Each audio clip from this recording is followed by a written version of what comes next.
बनाया ये 8 तारीख को आज बनाया है।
All right, hi everyone. Good evening. Hi Tanmay. Good evening Samarth. Good evening Siddhi. Hi Sanika. Hi Ayush. Good evening Harsh. Good evening Sahil. हाँ MT में correct. So I hope you guys have seen the revised syllabus. MT में first law of thermodynamics तक ही है. So starting का जो part था, initial few lectures, उनको अच्छे से एक बार revise करना and क्योंकि थर्मो के चैप्टर का सिलेबस मिसमैच है तो like that is why the syllabus got curtailed for thermodynamics chapter.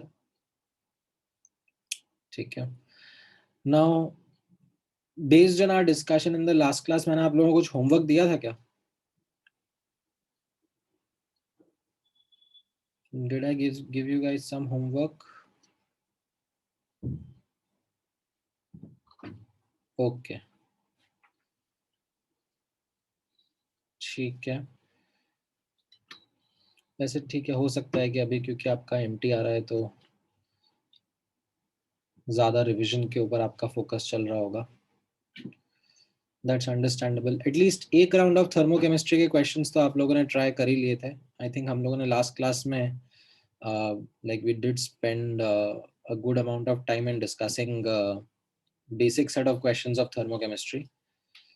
तो आपको एक आइडिया लग गया है किस तरीके से थर्मोकेमिस्ट्री के क्वेश्चंस करते हैं. The remaining is more of a replication of that that we have done and talking about the other enthalpies, like उन्हीं enthalpies को अलग-अलग enthalpies को use करके we will be covering up the we will be doing similar kind of questions.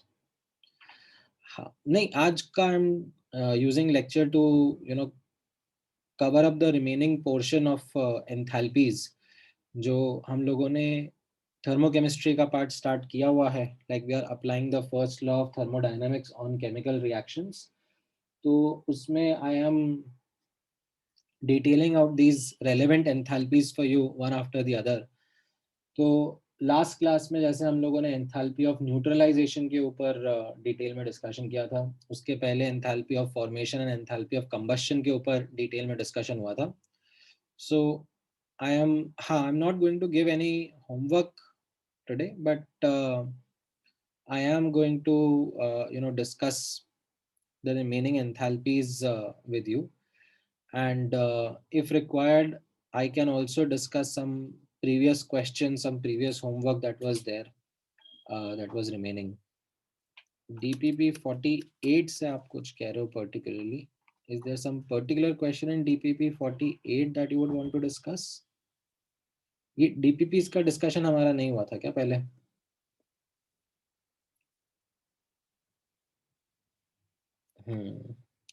नहीं, MT में आपका ये enthalpy वाला पोर्शन नहीं आएगा. ठीक है. MT में एंथैल्पी वाला पोर्शन नहीं आ रहा है. उसके पहले का जो फर्स्ट लॉ का डिस्कशन हुआ था, आप उसी के ऊपर फोकस कर लो. So that should suffice for at least thermo related questions for you.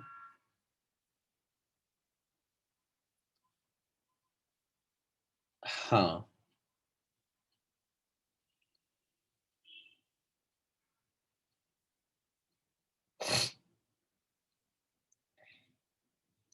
हाँ बिल्कुल डाउट डिस्कस कर सकते हैं. I don't mind.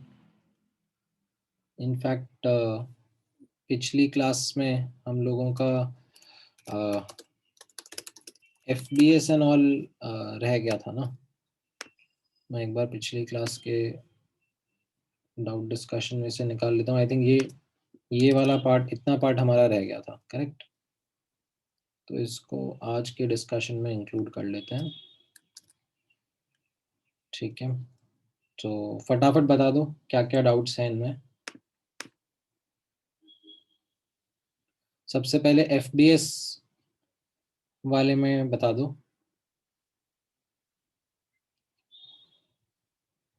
Major focus तो देखो, आपके MT में जो रीसेंट चैप्टर्स रहते हैं उनका ज़्यादा वेटेज रहता है, राइट. सो जैसे रीसेंट चैप्टर्स जो हुए होंगे आपके GOC, बॉन्डिंग, राइट, इन सब का ज़्यादा वेटेज रहेगा. फिर उससे पहले जो हुए होंगे लाइक IUPAC, गैशियस, इनका ज़्यादा वेटेज रहेगा. पुराने वाले टॉपिक्स हैं उनसे क्वेश्चन आएंगे, ऐसा नहीं है कि मोल कंसेप्ट से क्वेश्चन नहीं आएंगे. सो आप उसके ऊपर ध्यान नहीं दे रहे हो. उसमें से क्वेश्चन भी आ सकते हैं, ऐसा बिल्कुल नहीं है that you can skip questions from there, skip those chapters. ठीक है, बट रिलेटिव वेटेज कम रहेगा. ठीक है. Just give me one moment, I will make a note of हाँ कौन से क्वेश्चंस हैं. ओके, सो 52 है एक, देन 47 बताया है, 37 बताया है. FBS का 23 एंड 40. 23 तो कुछ पुराना सा लग रहा है हर्ष.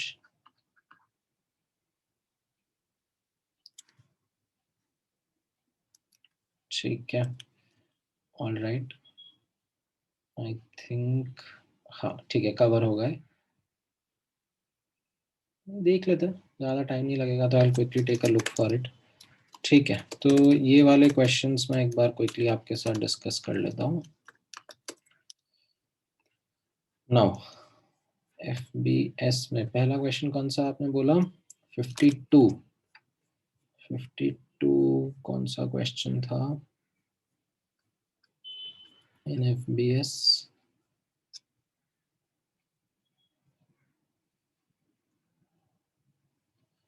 ओ, एंथैल्पी ऑफ आइसोमराइजेशन वाला हो गया ये. ठीक है, वैसे तो आपने पढ़ा नहीं है कुछ ऐसा एंथैल्पी ऑफ आइसोमराइजेशन जैसा, एंड ना ही मैं एक्चुअली पढ़ाने वाला हूँ. ठीक है, this is not some very common kind of an enthalpy which I'll be teaching you, but what the objective of this question would be that by looking at the kind of information that is there, can you form the equation, right? So isomerization of cyclopropane would be an equation or would be a reaction something like this. So there is cyclopropane, okay, and it is isomerizing into propene, okay, say this, right? है तो ये भी C3H6 and ये भी C3H6, right? So both are, you can understand,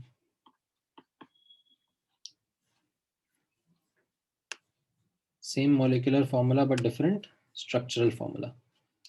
अब let me call this as first equation जिसका enthalpy आपको निकालना है, एंड आपको क्या क्या डेटा दिया हुआ है, calculate the enthalpy change for the combustion of cyclopropane, ठीक है, ये डेल्टा H1 -33 किलो जूल पर दिया हुआ है, -33 किलो जूल पर मोल, ठीक है. Then you have been given calculate the enthalpy of combustion of cyclopropane. So your second equation would be this C3H6 plus O2 gas is giving 3 CO2 gas plus 3 H2O liquid and 6 plus 3 9/2. Second equation, इसका enthalpy change आपको निकालना है, okay. Then enthalpy of formation of CO2 H2O liquid and propene दिया हुआ है, okay. तो इसका enthalpy of formation दिया हुआ है, इसका एंथैल्पी ऑफ फॉर्मेशन दिया हुआ है एंड प्रोपीन का एंथैल्पी ऑफ फॉर्मेशन दिया हुआ है, ठीक है. तो मैं क्या करता हूँ, let me do this thing, ठीक है. अब ये सब क्या है, थोड़ा सा मतलब प्रैक्टिस करने पे स्ट्राइक हो जाता है. There are multiple ways in which you can do this question, but मैं थोड़ा से फास्टर तरीके से कर रहा हूँ. मैं पहली वाली इक्वेशन को रिवर्स कर रहा हूँ और सेकंड में ऐड कर रहा हूँ. तो उससे क्या बन जाएगा, उससे I will get this as my reaction, the third reaction giving 3 CO2 gas plus 3 H2O liquid, ठीक है. एंड इसको मैं डेल्टा H3 बोल देता हूँ, ठीक है. अब ये delta H3 from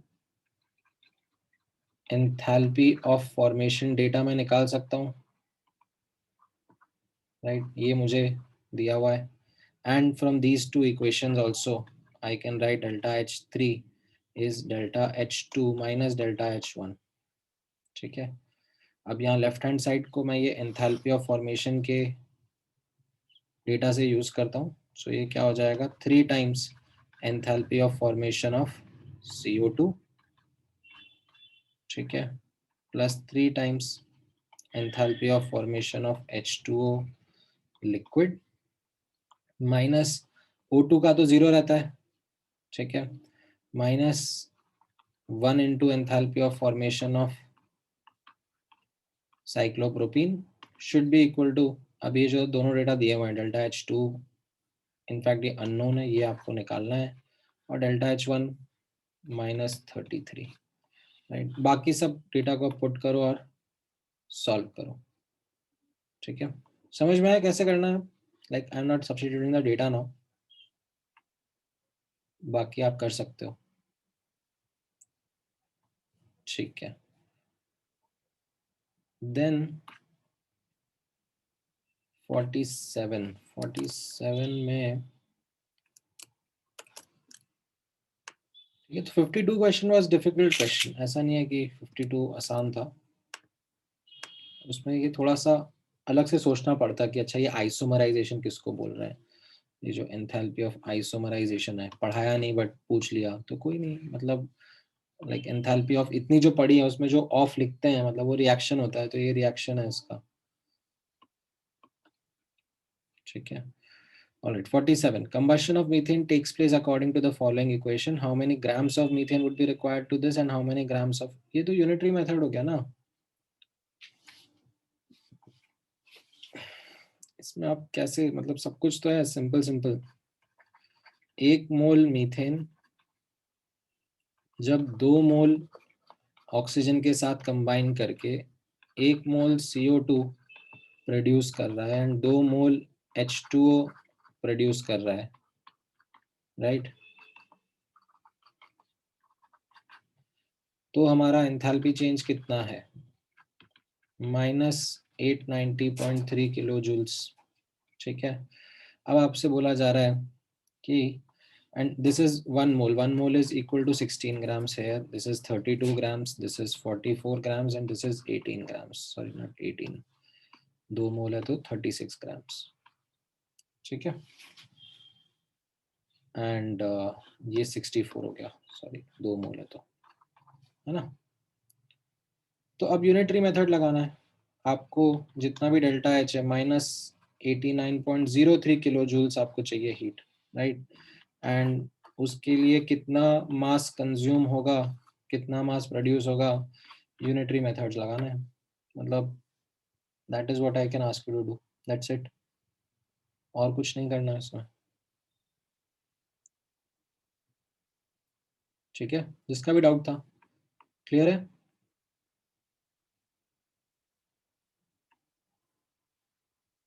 alright, then 37 and 40। Okay, पहले 40 देख लेते हैं। 40 okay, 40 is also a good question, in the sense concept ऊपर वाले क्वेश्चन जैसा ही है, but the language isn't something which is very clear, ठीक है। नाउ अब आप नोटिस करना, हीट एट कांस्टेंट प्रेशर क्या होता है? QP, correct. Heat at constant pressure is QP, which is equal to delta H of the reaction, ठीक है। So essentially the first part is asking you कि delta H of the reaction निकालो।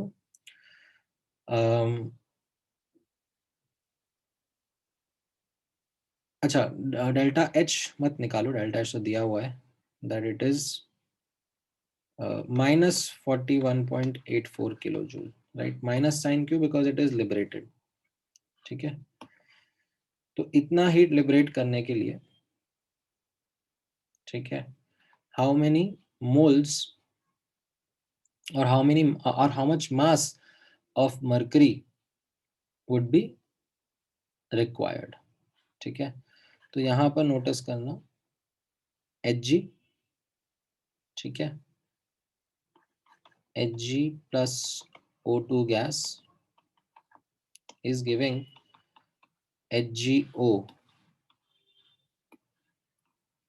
ठीक है। This is the enthalpy of formation of HgO solid, right? This is the equation. 1 mole of HgO formed from its constituent elements in their most stable naturally occurring form, ठीक है।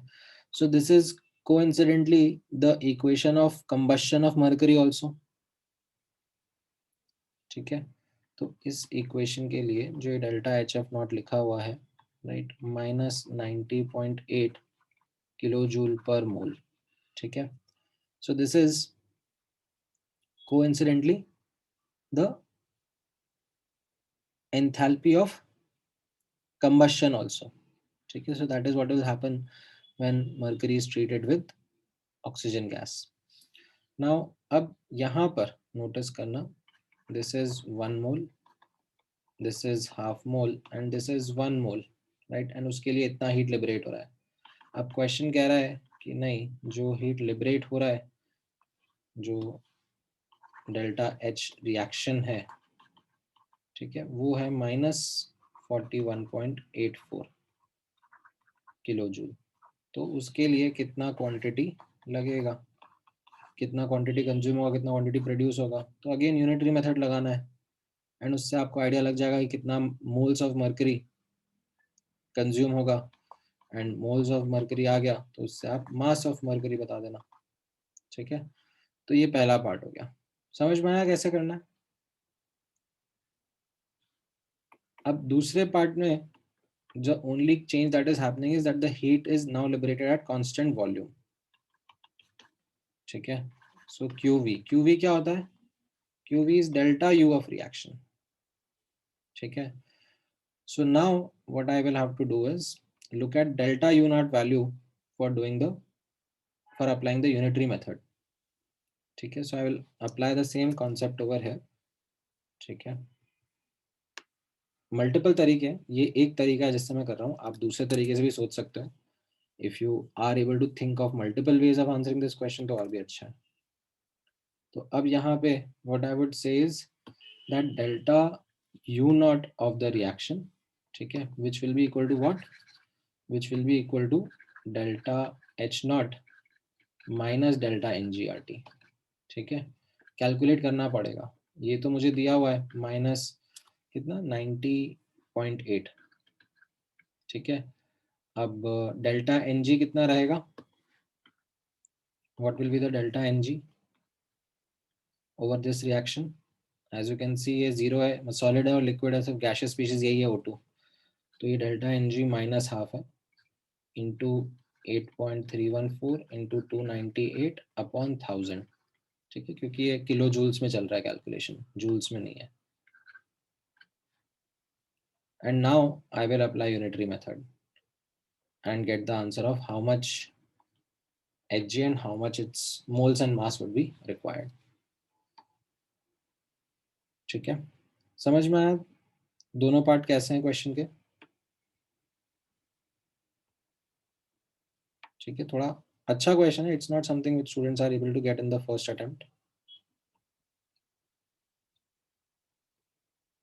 हाँ, मैं आता हूँ ना DPP 48 पे आता हूँ, रुक जाओ एक बार, पहले इसके बुकलेट के FPS के डाउट्स क्लोज कर लूँ. ऑलराइट, ठीक है. Then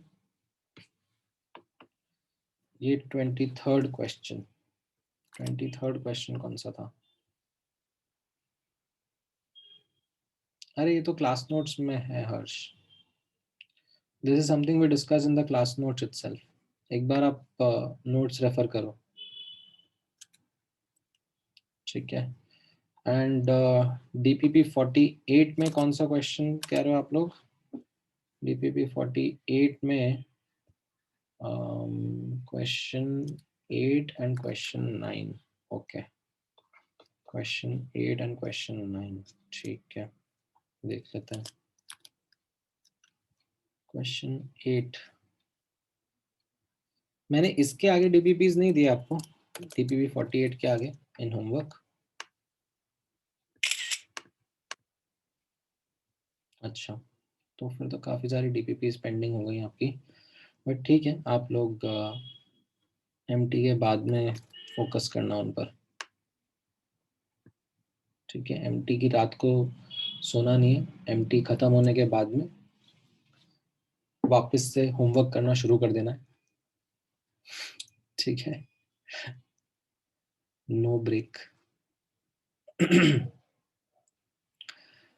2 mole of an ideal gas, 4 mole of an ideal gas taken together, container, reversible, adiabatic, 2 liter to 8 liter, starting from initial temperature to 320 Kelvin. What is the work done? Okay, तो अब हाँ, ये थोड़ा सा एक different question हो गया as compare to regular questions that you used to do in the class. ठीक है, उसमें टिपिकली कैसा होता था, आप एक ही सिंगल गैस के साथ वर्क करते थे, राइट. यहाँ पर here it is a mixture of gas, तो कोई दिक्कत नहीं है. ठीक है, you can solve the question by either taking each gas or you can take a mixture as well. ठीक है, I don't mind, दोनों से सेम ही आंसर आएगा. ठीक है, तो अब जैसे यहाँ पे मिक्सचर का अगर मैं देख रहा हूँ, तो मिक्सचर में कैसा होता है, यहाँ पे आप नोटिस करना that 2 moles of ideal gas and 4 moles of this gas are together taken and expanded reversibly adiabatically.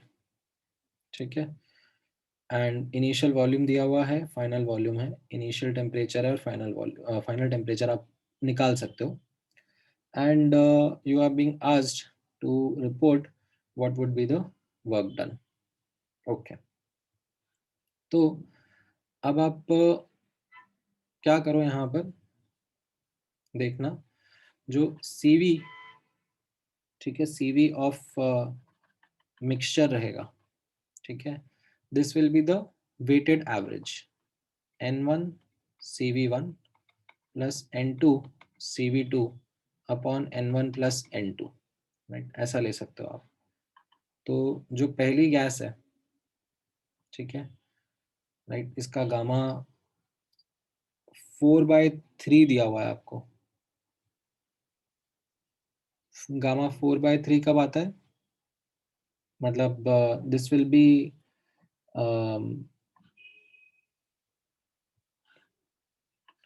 Poly atomic non linear gas ना, तो इसका CV होगा 3R, ठीक है, एंड दूसरी गैस के 4 मोल्स हैं और उसका CV, ये वाला किसका होता है, ये होता है मोनोएटॉमिक गैस का, है ना, तो इसका CV होता है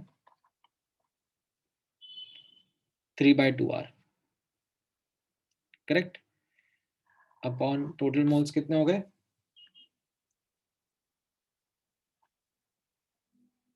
2 + 4, तो इससे आपका CV आ जाएगा मिक्सचर का, ठीक है। यहां तक का पार्ट समझ में आया?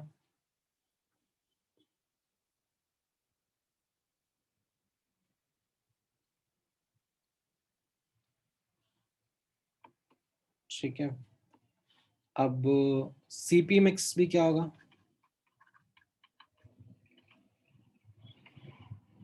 CP mix will be, you can apply the same formula, 2 into 4R plus 4 into 5/2R, मतलब यही सेम ऊपर वाला formula, N1 CP1 plus N2 CP2 upon N1 plus N2, ठीक है, एंड यहाँ पर what will you get, 2 into 4R plus 4 into 5/2R upon 2 + 4, ठीक है, तो इनसे आपको CPCV मिल गया मिक्सचर के लिए, एंड अब आपको वर्क डन निकालना है, तो यहाँ पर delta U is equal to Q plus W, and adiabatic process है तो डेल्टा U तो 0 है, तो वर्क जो है आपका डेल्टा U के बराबर है, और ये आपका N CV डेल्टा T रहेगा, ठीक है, हम पूरे मिक्सचर के साथ में डील कर रहे हैं, तो moles of mixture, right, into CV of the mixture into delta T, ठीक है। अब डेल्टा T के लिए आपको थोड़ा सा वर्क करना पड़ेगा, delta T in the sense यहाँ पर इस तरीके से रहेगा,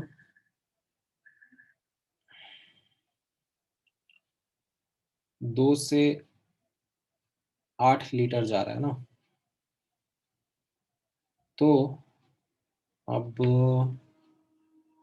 इनिशियल टेम्परेचर 320 केल्विन है, हाँ, तो यहाँ पर अब what will happen is that you will have to use V1 T1 की power gamma -1 is equal to V2 T2 की power gamma -1, but gamma mixture का यूज करना, ठीक है, CP mix upon CV mix, and इससे आपको T2 मिल जाएगा, ठीक है, V1 T1 V2 तो पता ही है, इससे T2 मिलेगा, उसको आप यहाँ पे सब्स्टिट्यूट करके वर्क का आंसर निकालो, ठीक है, समझ में आया कैसे जाना है?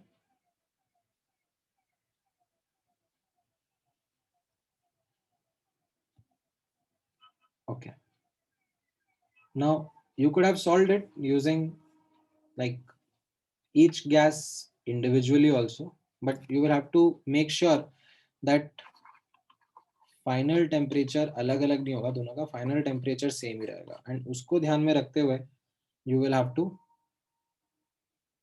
कम up with the answer, and उससे ये इक्वेशन तो एक्चुअली सेम ही आ जाएगी, ठीक है। आपको एक्चुअली गामा मिक्स फिर भी यूज करना पड़ेगा, गामा मिक्स फिर भी यूज करना पड़ेगा, because that will be helpful in determining what will be the final temperature, ठीक है।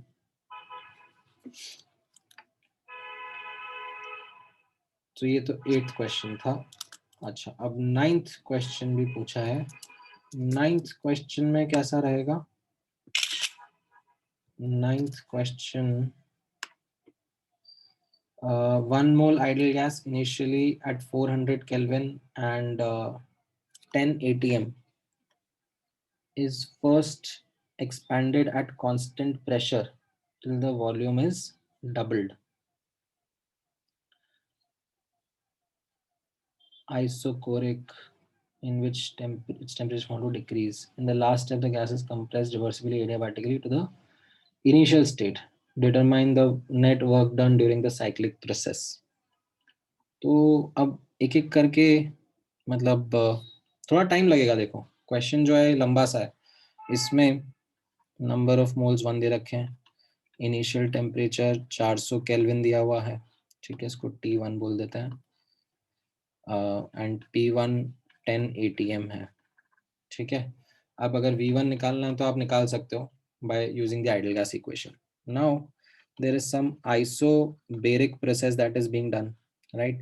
It is expanded at constant pressure, ठीक है, till the volume is doubled. तो V2 is 2 times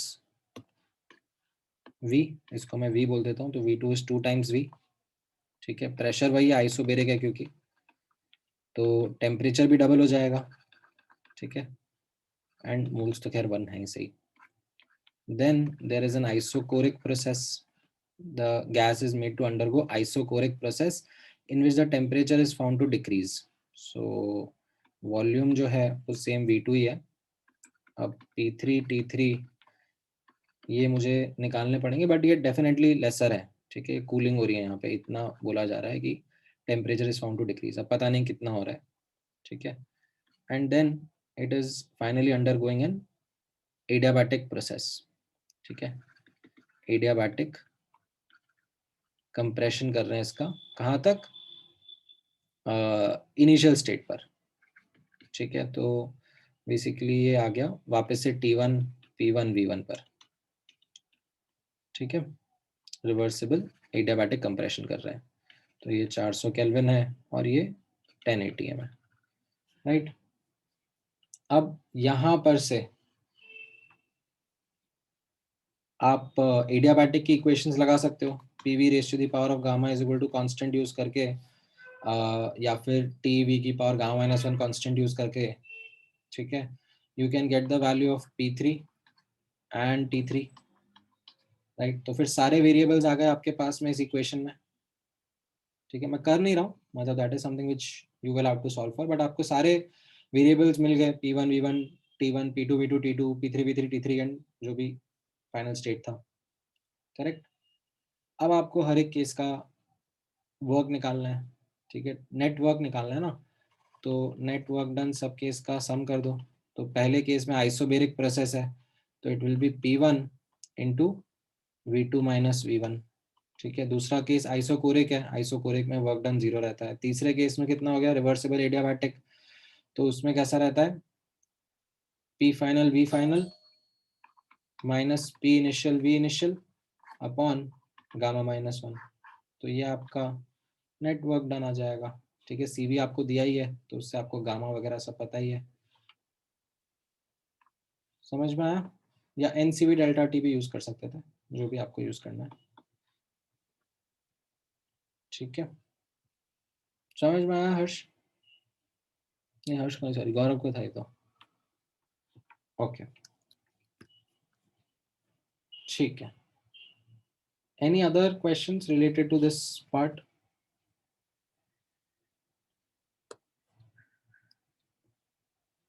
अच्छा, 10th क्वेश्चन में भी डाउट है। ये तो अपन ने क्लास में डिस्कस किया है ना, पॉलीट्रोपिक प्रोसेस।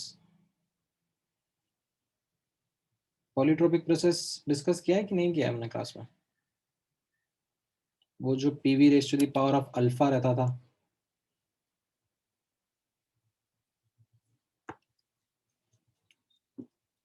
तो वही तो चीज है।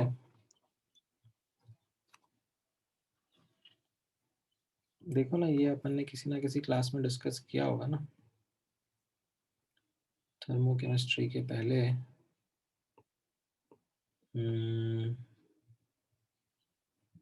एंथैल्पी, एंथैल्पी के तो बाद में। हाँ, ये पॉलीट्रोपिक प्रोसेस था ना, PV raise to the power of alpha equal to constant. फिर इसका हमने पूरा कैलकुलेशन करा था फर्स्ट लॉ का। एंड ये देखो, ये वर्क डन का कैलकुलेशन था, P2V2 minus P1V1 upon alpha minus 1।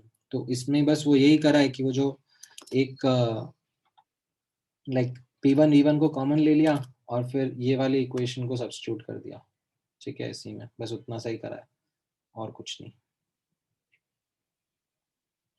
समझ में आया श्रेया?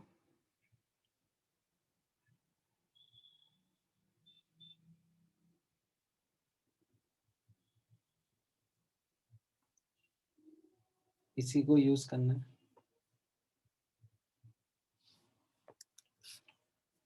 ठीक है, ऑलराइट। अच्छा, लेट हो गए तुम यश, कहाँ थे इतनी देर से? अब पूछ रहे हो FBS का 50-51। ये अभी मैंने नहीं कराया है, होमवर्क में नहीं दिया ना 50-51। ये मैं दूंगा, ये किरचॉफ इक्वेशन पढ़ाऊंगा मैं और उसके बाद दूंगा। तो दिस विल बी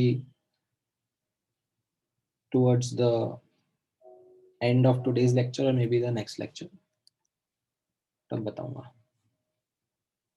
ठीक है, तो आज का थ्योरी देखें, आगे का पार्ट देखें।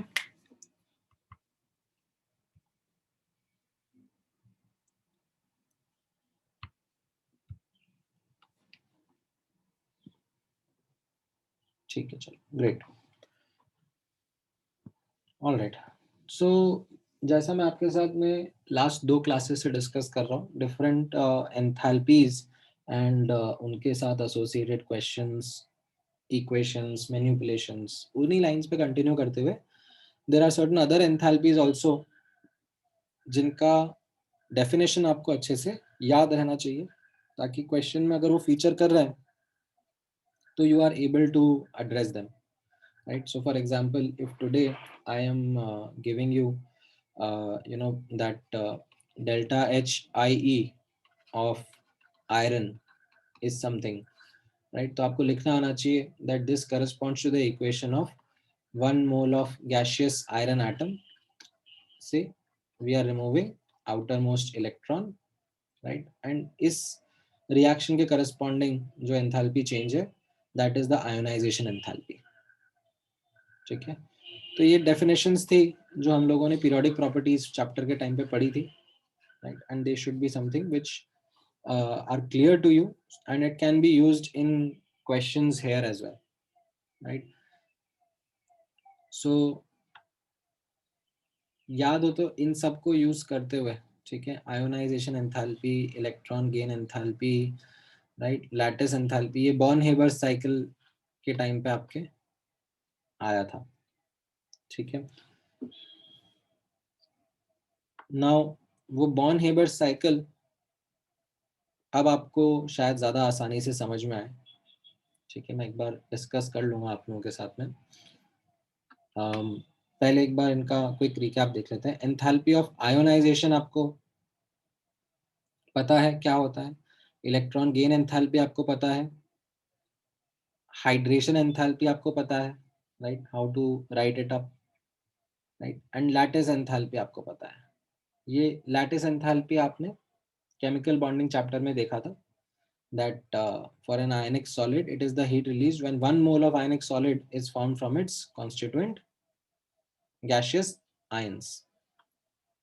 ठीक है, तो अगर मुझे लेट्स से Na2SO4 एक आयनिक सॉलिड है जिसका लैटिस एंथैल्पी लिखना है, तो उसके लिए कैसा रहेगा, 1 mole of ionic solid has to be formed from its constituent gaseous ions, Na plus ion and sulfate ion।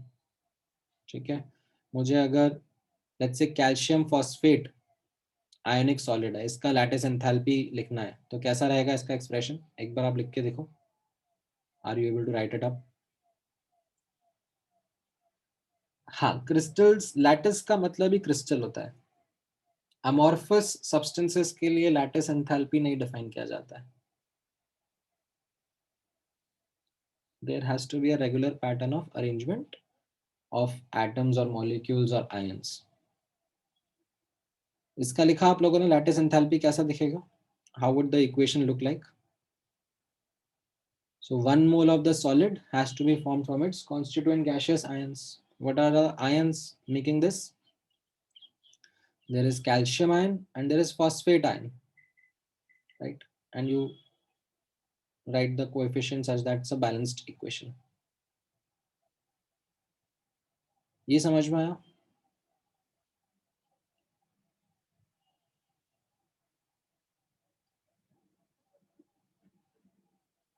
ठीक है, अभी इनको यूज करके बॉन्ड सॉरी ये बॉन्ड हेबर साइकिल कैसे फॉर्म करते हैं वो भी मैं आपको बता दूंगा, ठीक है? एक और बॉन्ड एंथैल्पी भी बताऊंगा क्योंकि उसमें बॉन्ड एंथैल्पी का भी यूज हुआ था। सो बॉन्ड एंथैल्पी करने के बाद में I will take you through that बॉन्ड हेबर साइकिल आल्सो। अच्छा, देन यहाँ पर ये एंथैल्पी ऑफ फेज ट्रांसफॉर्मेशंस, ये तो हम लोगों ने अभी फर्स्ट लॉ के टाइम पे डिस्कस कर ही लिए थे, फ्यूजन, वेपराइजेशन, सब्लिमेशन, राइट? तो इनका भी आपको लाइक मीनिंग समझ में आना चाहिए, ठीक है? Pretty standard. Then let's come to this next enthalpy called as enthalpy of atomization, ठीक है? ये थोड़ा सा केयरफुली यूज करने वाला एंथैल्पी है क्योंकि इसके डेफिनेशन में स्लाइट चेंज हो जाता है if it is being used for elements versus it is being used for compound, ठीक है? तो एलिमेंट के लिए एंथैल्पी ऑफ एटमाइजेशन का डेफिनेशन कैसा है?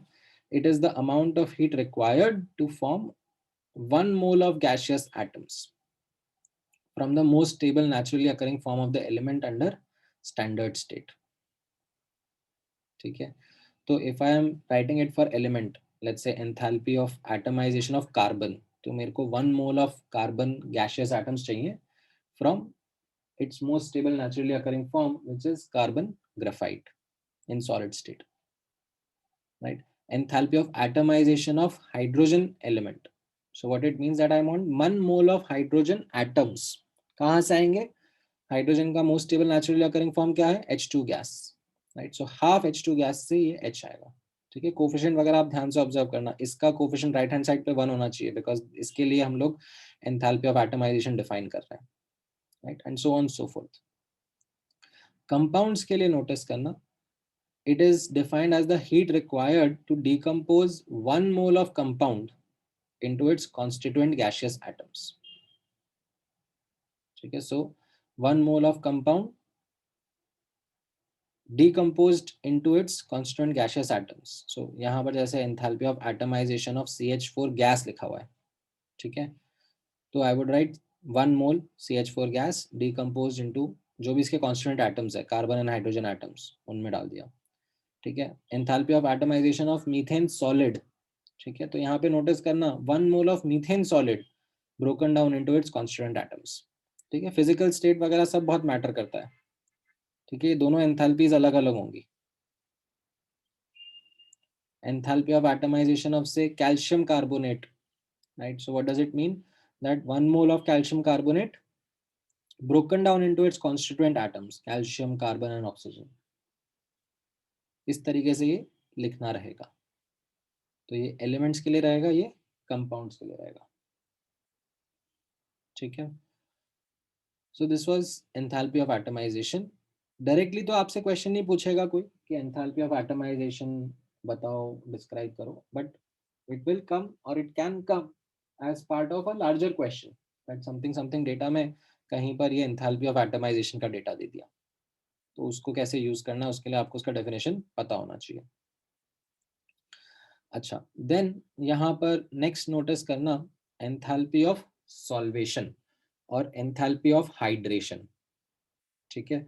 तो आपने पहले एंथैल्पी ऑफ हाइड्रेशन पढ़ा हुआ था, बट प्राइमरीली किसके लिए पढ़ा था वो? याद करो, ये ऊपर आपने पीरियोडिक प्रॉपर्टीज चैप्टर में पढ़ा था, ये enthalpy of hydration. This was primarily something that you had discussed for ions, like cations anions के लिए. ठीक है, यहाँ पर I am talking about a general definition for compounds, that enthalpy of solvation, right. अगर सॉल्वेंट वाटर है तो उसको हाइड्रेशन बोल देते हैं. Enthalpy of hydration of compounds कैसा रहेगा, तो नोटिस करना, the definition is on the same lines, that it is the amount of heat evolved और अब्सॉर्ब्ड. ठीक है, आयंस के केस में तो कैसा होता था, आयंस के केस में तो हमेशा it was heat evolved. Why was it heat evolved हमेशा आयंस के केस में, do you remember? Can anyone tell me why it was heat evolved or heat released in case of ions?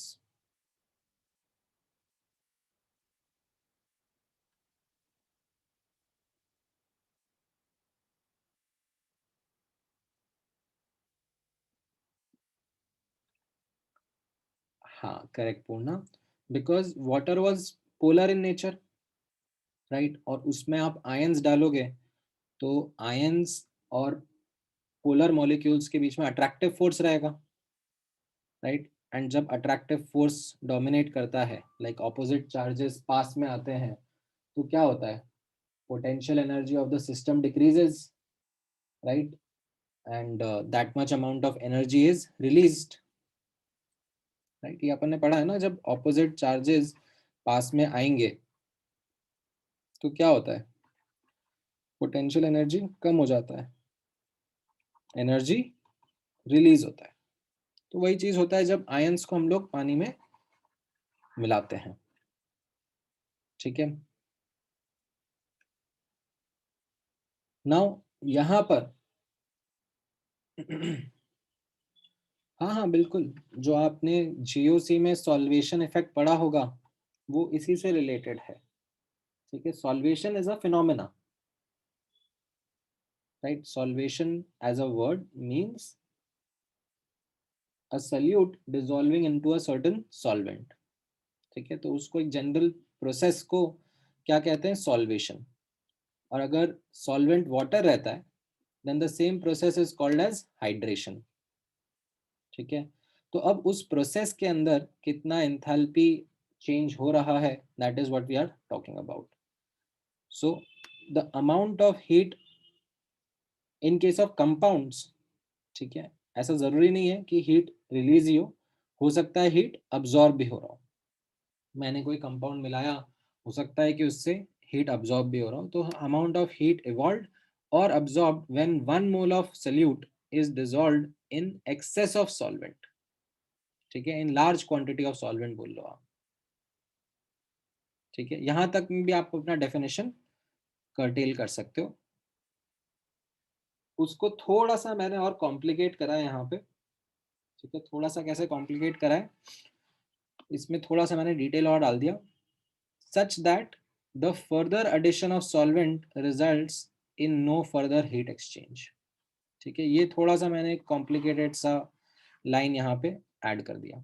Otherwise इसके पहले the typical definition which you had studied for enthalpy of hydration, वो कैसा पढ़ा था, that it is the enthalpy change when 1 mole of gaseous ion, ठीक है, 1 mole of gaseous ion was dissolved in large excess of solvent. हम लोग यहाँ पे large excess word यूज कर लेते थे. यहाँ पर भी अभी आप वो चीज कर सकते हो. ठीक है, बट ये थोड़ा सा यहाँ पर डिटेलिंग मैंने दिया है, नोटिस करना क्यों. तो कैसा होता है, जैसे जब आप कोई कंपाउंड को वाटर में डिसॉल्व करते हो, देन कितना हीट लिबरेट होगा या कितना हीट absorb होगा, that also depends upon the quantity of water that is being used. So as an example, let's say HCl as a compound is dissolved in water.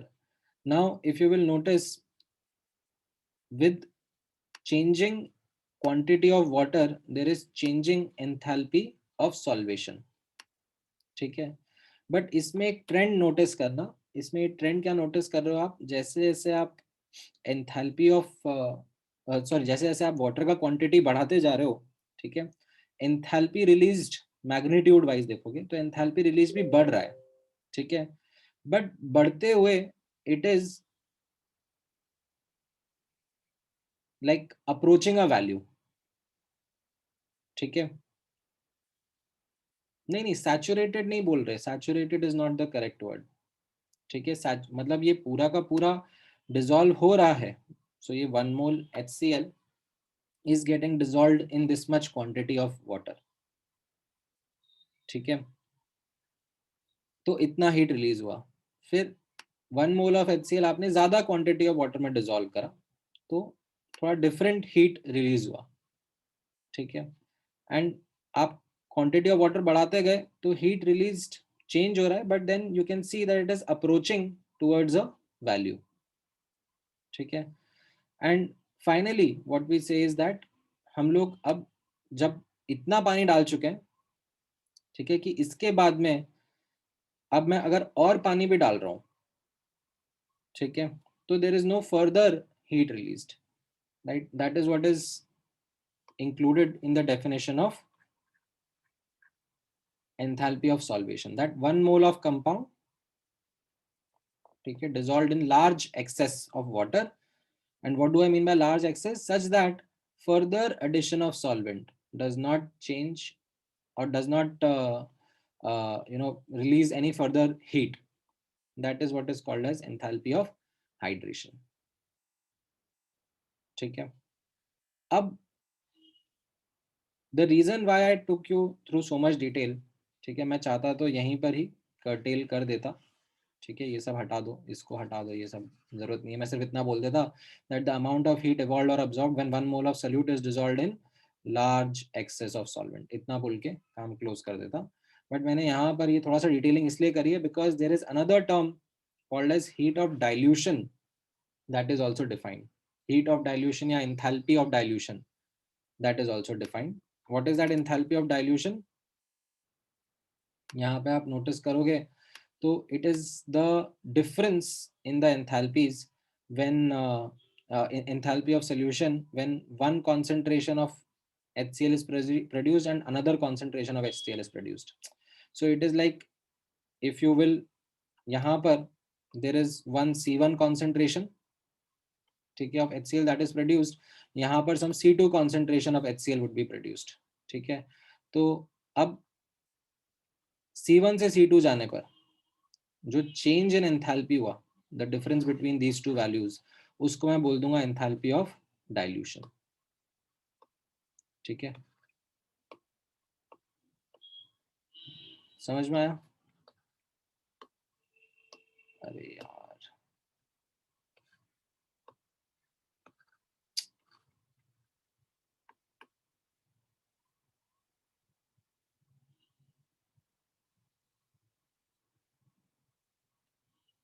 Enthalpy change क्यों हो रही है? Because of changing in water molecules. So यहाँ पर आप notice करना ना, ये जो एंथैल्पी है ये आ किस वजह से रही है? Because of interaction between the, एक मिनट यार,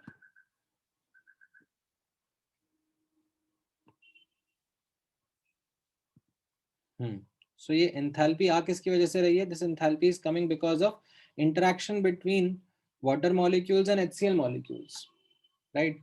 अब आपको याद हो तो मैंने कैसा बताया था कि इसमें, राइट, ये कैसा रहेगा जब HCl आप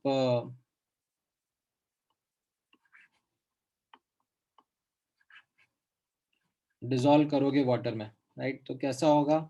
ये H+ आयंस के around layers of water molecules बनेंगे, राइट। Cl आयंस के around layers of water molecules बनेंगे, राइट। सो अब कितने लेयर्स बन रहे हैं, कितने इंटरेक्शंस हो पा रहे हैं, that is what is influencing this delta H ना।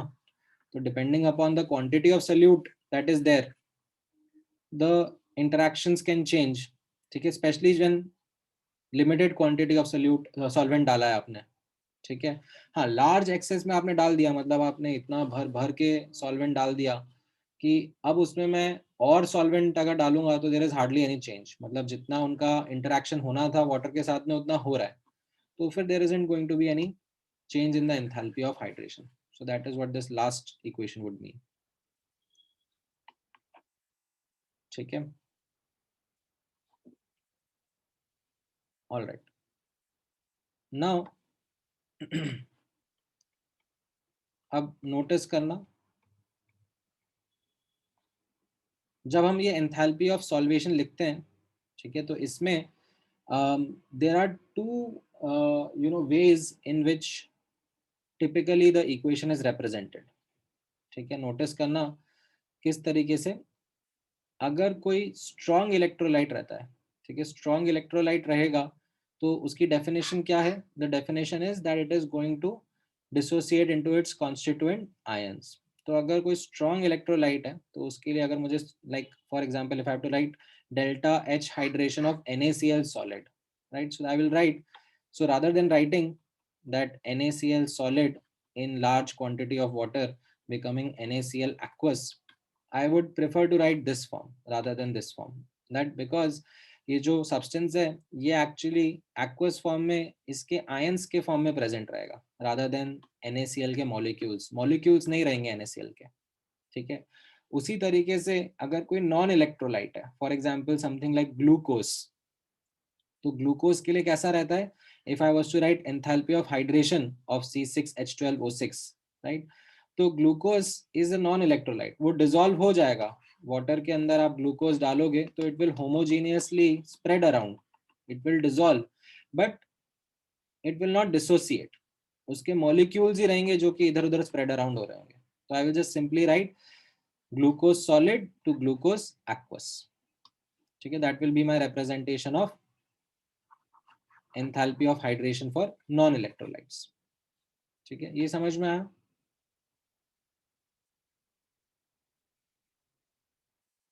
ये इलेक्ट्रोलाइट नॉन इलेक्ट्रोलाइट वाला पार्ट. हाँ, एंथैल्पी ऑफ डाइल्यूशन मैं बस एक बार वापस बता देता हूँ आपको. Enthalpy of dilution is something which you can say it is the difference of enthalpy of hydration of concerned concentrations. ठीक है, तो C1 concentration बनाने के लिए जो एंथैल्पी ऑफ हाइड्रेशन लगेगा, C2 concentration बनाने के लिए जो एंथैल्पी ऑफ हाइड्रेशन लगेगा, उनका डिफरेंस ले लो तो आपको हीट ऑफ डाइल्यूशन मिल जाएगा.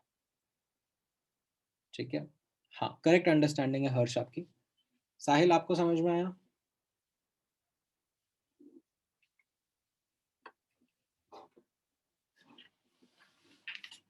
ठीक है, ऑलराइट. नाउ ठीक है, अभी मैं क्या कर रहा हूँ, देखो मैं अभी अब हर एक एंथैल्पी पे क्वेश्चंस नहीं करा रहा हूँ because then that will just be a lot of repetitive exercise.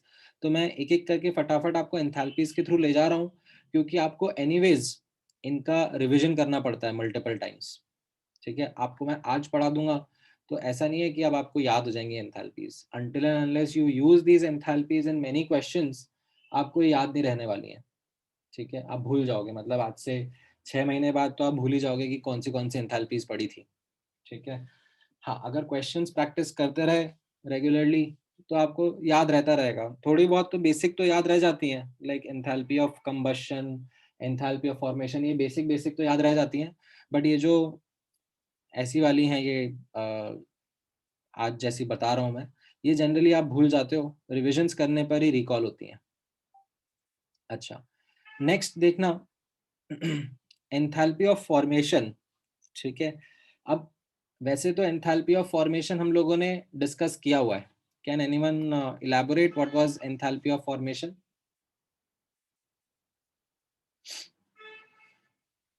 कोई इलैबोरेट करना चाहेगा? किसी को याद है what was enthalpy of formation?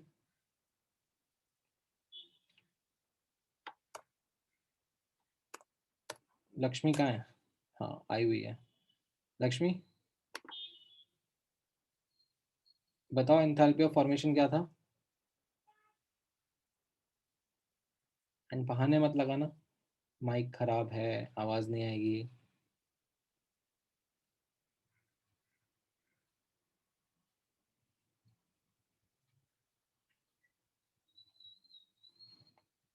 फटाफट फटाफट. कहाँ गया ये ऋग्वेद? कहाँ गया Rigveda? What was enthalpy of formation?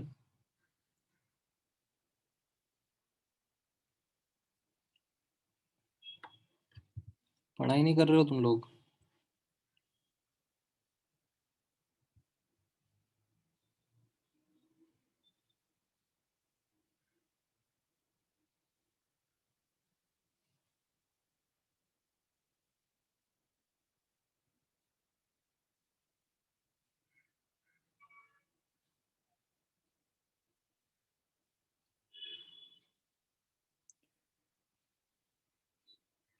हाँ, एलिमेंट के लिए हम लोगों ने अलग से डिफाइन किया था, कंपाउंड के लिए हम लोगों ने अलग से डिफाइन किया था। Enthalpy of formation of elements के लिए तो हमने बोल दिया था, in their most stable naturally occurring case it will be 0। And compounds के लिए कैसा था? It is the enthalpy change when 1 mole of the compound is formed from it's constituent elements in their most stable naturally occurring state. ठीक है, तो यहाँ पर अभी हम लोग enthalpy of formation of aqueous ions के बारे में बात कर रहे हैं। तो डेफिनेशन वैसे ही रहेगा, that it is the enthalpy change when 1 mole of hydrated ions, ठीक है, जो एक्वस आयंस है, 1 मोल्स ऑफ हाइड्रेटेड आयंस या aqueous ions are obtained from element in their standard state. So let's say if I have to write enthalpy of formation of Cl minus ion, so it will be 1 mole of Cl minus ion, aqueous ion, formed from its standard state, most stable naturally occurring standard state, that is half Cl2 gas. ठीक है, and इसमें ये convention रहेगा जो कि हम लोग आगे यूज करेंगे. This will be something which अभी तो यूज नहीं आ सकता वैसे तो ये भी, बट ज्यादा यूज इसका आएगा इलेक्ट्रोकेमिस्ट्री चैप्टर में, जहां पर by convention we assign enthalpy of formation of H plus ion as 0. That is the only ion जिसका enthalpy of formation is assigned as 0. ठीक है, नाउ लेट्स सी. हाँ ठीक है, ये क्वेश्चन पे वर्कआउट करो. ये क्वेश्चन आप लोगों के सामने है. आपको enthalpy of formation of water दिया है, एंड आपको enthalpy of neutralization of strong acid strong base दिया है. आपको enthalpy of formation of OH minus ion बनाना है. कितना रहेगा? ठीक है, लेट मी नो.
हाँ करेक्ट आंसर है हर्ष आपका, बट एक बार आप साइन डबल चेक करना, साइन करेक्ट है कि नहीं है।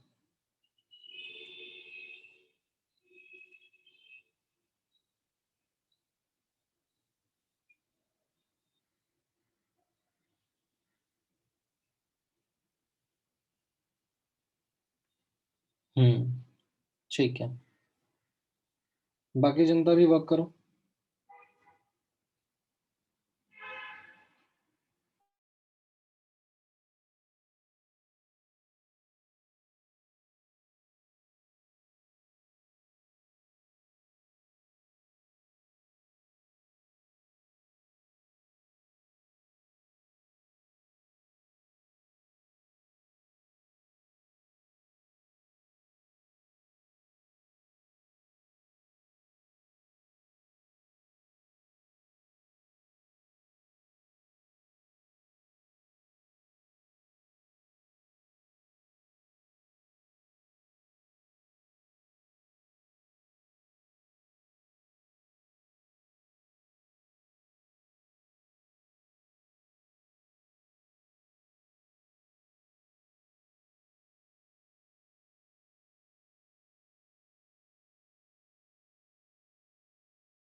नहीं आयुष, देखो आपने थोड़ा सा गड़बड़ करा कहीं पे,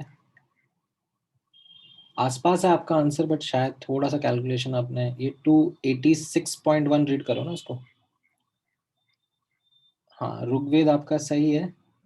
सिद्धेश नहीं, आपका थोड़ा सा, नहीं आपका थोड़ा सा क्या, आपका तो मतलब काफी दूर है।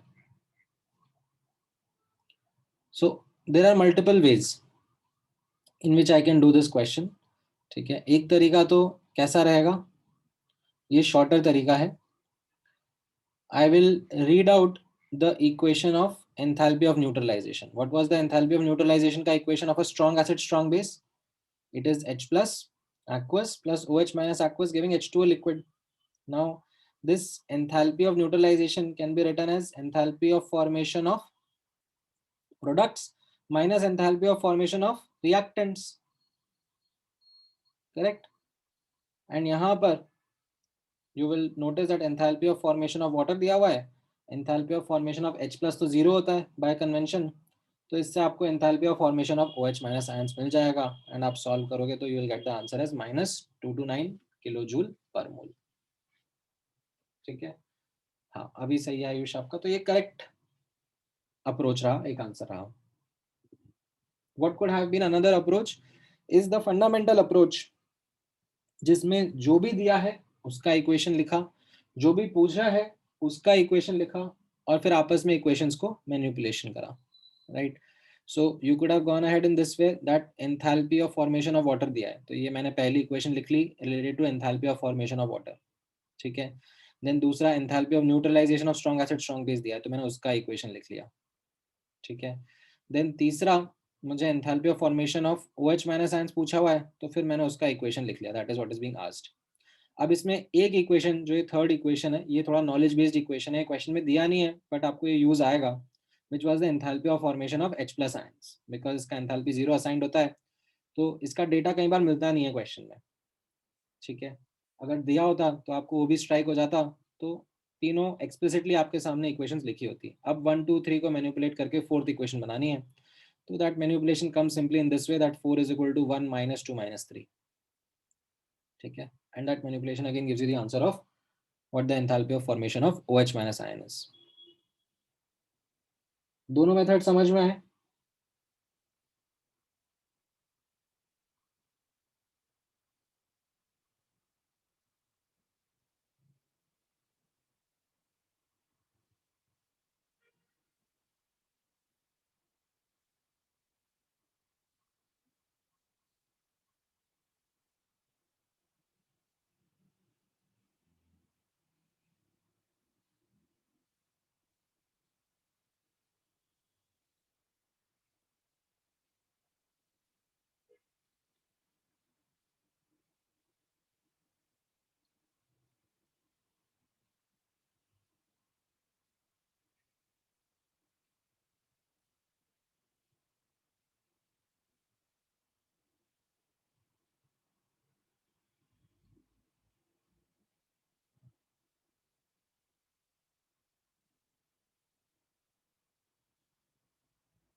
पहले वाले में क्या दिक्कत है? ये एंथैल्पी ऑफ न्यूट्रलाइजेशन का रिएक्शन है। किसी भी रिएक्शन के लिए एंथैल्पी कैसे लिख सकते हैं? Enthalpy of formation of products minus enthalpy of formation of reactants. So वही करा है हमने यहाँ पर। ये प्रोडक्ट्स हैं, ये रिएक्टेंट्स हैं, ये दिया हुआ है, ये बाय कन्वेंशन पता है 0 है, तो ये अननोन है। ठीक है, ऑल राइट। चलो, ये ऊपर का डेटा यूज करके इस वाले क्वेश्चन को ट्राई करो। ठीक है, try this out.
Oh, my bad.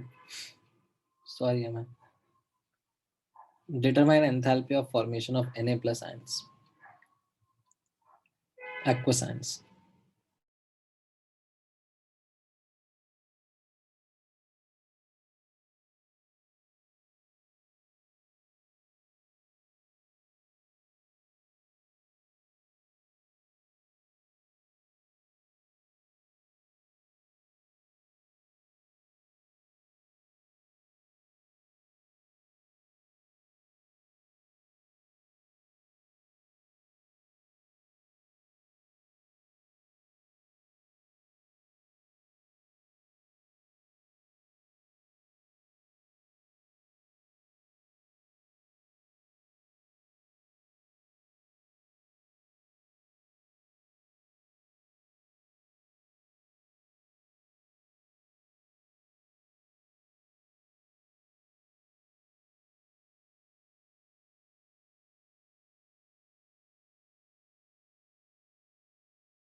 All right, so I am getting certain answers.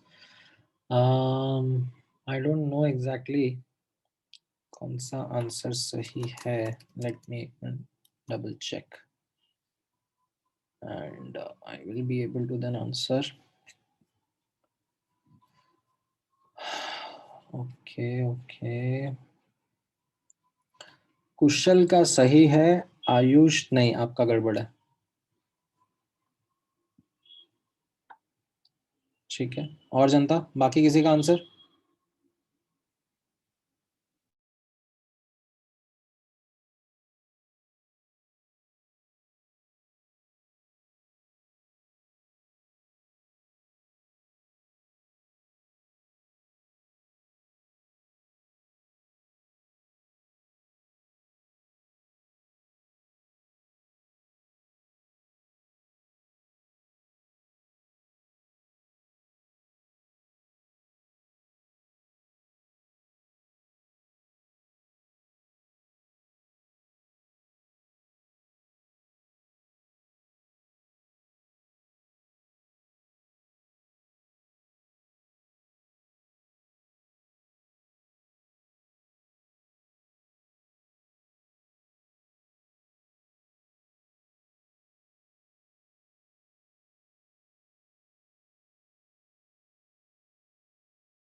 नहीं पूर्णा, आपका भी आंसर सही नहीं है. सत्या नहीं, दूसरा आंसर भी सही नहीं है पूर्णा आपका. देखो ना, इसमें you need to write down the proper equations. Enthalpy of hydration of NaOH दिया हुआ है, तो NaOH का हाइड्रेशन का इक्वेशन क्या हो गया? NaOH giving Na++ OH minus aqueous.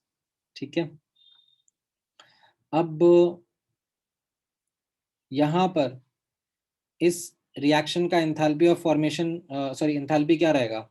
Enthalpy of formation of products minus enthalpy of formation of reactants, right, multiplied by their coefficients.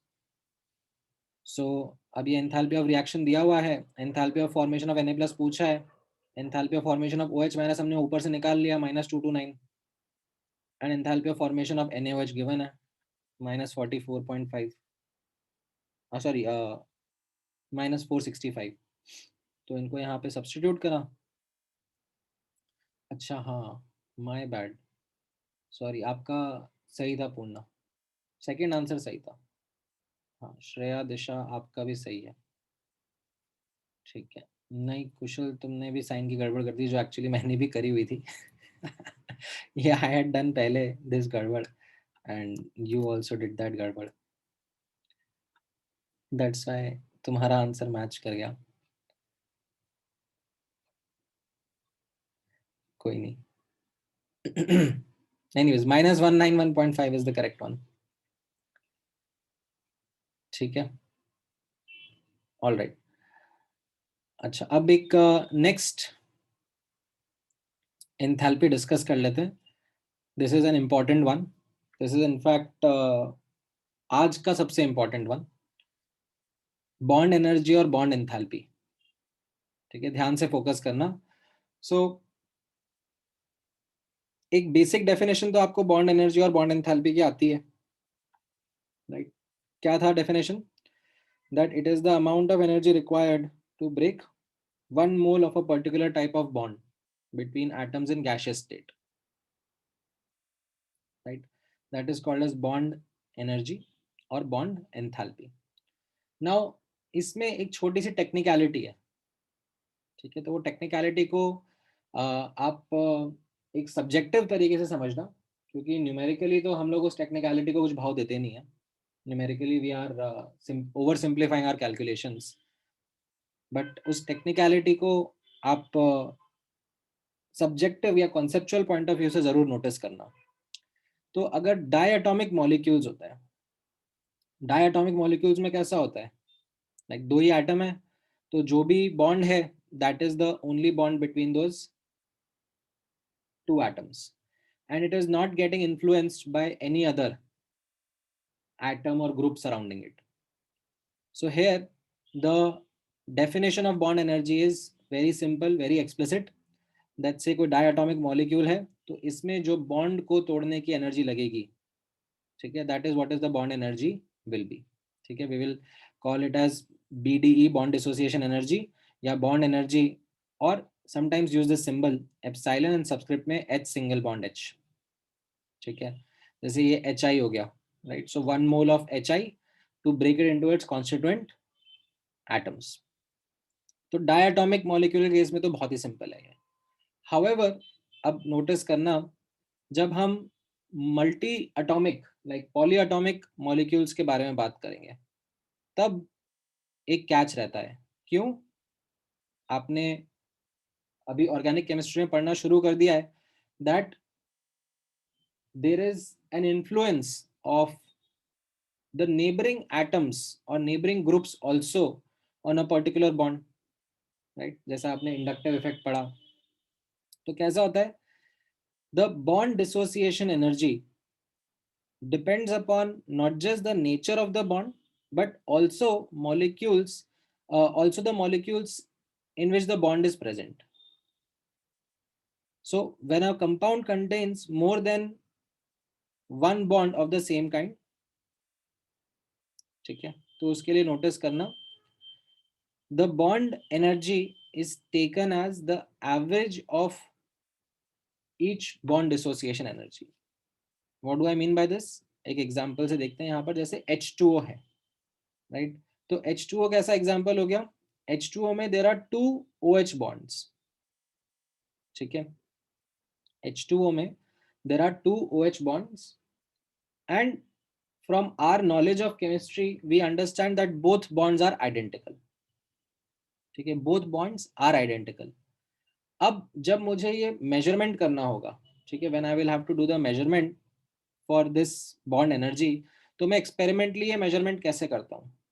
ठीक है, what I do is I try to bombard this H2O molecule with certain frequencies, with certain wavelengths or certain photons, and as a consequence the bonds can break. ठीक है, कोई particular frequency होगी जिसके correspondingly this bond can break. तो what I will get is H2O forming H atom and OH radical, you can say, right, and this will correspond to some photon frequency, say nu 1. now अब ये जो दूसरा OH है, ठीक है, जो दूसरा OH है जो ये यहाँ पे प्रोड्यूस हुआ, इसको ब्रेक करने के लिए वापस से I will bombard it with some photon and the energy would be something else. It will be some nu 2, ठीक है, some different frequency photon, ज्यादा दूर दूर नहीं होगा बट डिफरेंट होगा। नाउ अब मैं OH की बॉन्ड एनर्जी को ना तो ये बोलूंगा ना ये बोलूंगा, ठीक है। The convention that we do is we take it as an average. So what we say is that actual OH bond energy is the average of the two.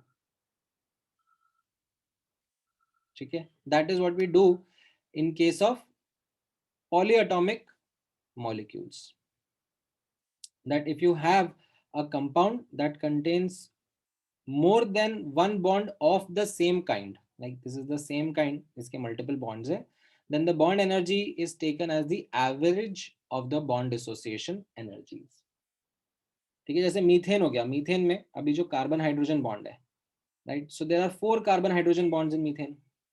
ठीक है, now when I am going to do an experimental measure of these bond energies, ठीक है, I will get different frequencies corresponding to each of these processes. ठीक है, each of these bond breaking. Now neither one of them is taken as the bond energy. What I do is I take as the average as the carbon hydrogen bond energy. ठीक है, this is, ये जो पूरा path मैंने आपको कही है, ठीक है, ये सिर्फ और सिर्फ एक सब्जेक्टिव पॉइंट ऑफ व्यू से ध्यान में रखना है। ठीक है, because in no question you are going to get such kind of data. In questions in general आपको सीधे सीधे डेटा मिल जाएगा कि ये कार्बन हाइड्रोजन की बॉन्ड एनर्जी है, इसको यूज करो और आगे बढ़ो। ठीक है, या ये ऑक्सीजन हाइड्रोजन की बॉन्ड एनर्जी है, इसको यूज करो और आगे बढ़ो। ठीक है, कैसे वो आगे बढ़ेंगे, कैसे यूज करेंगे, वो मैं आपको नेक्स्ट क्लास में सिखाता हूँ, but this technical aspect is something which you should know subjectively. ठीक है,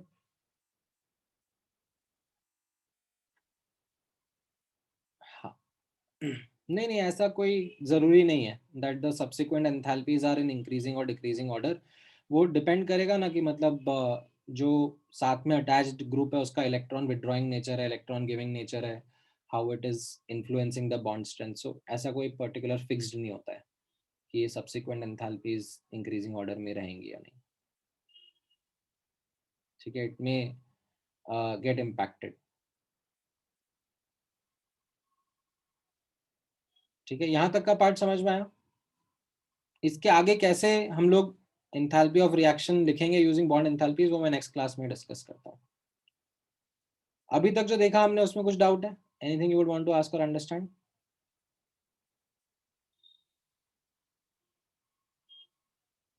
ठीक है, चलो फिर आज का डिस्कशन यहीं क्लोज करते हैं। अच्छा, नेक्स्ट क्लास में what would you guys want, do you guys want to solve certain questions और कंटिन्यू विद द टॉपिक? तो ग्रुप पे मुझे बता देना। ठीक है, accordingly we can plan the next lecture, because I know आप लोगों को एमटी की प्रिपरेशन में उस जोन में रहोगे तो you might not be in the mood off learning anything new. तो अगर रहेगा तो फिर मैं नेक्स्ट लेक्चर में जनरली क्वेश्चंस प्रैक्टिस करा दूंगा आप लोगों को। ठीक है, चलो, ऑल राइट देन। चलो ठीक है, बाय गाइस, टेक केयर।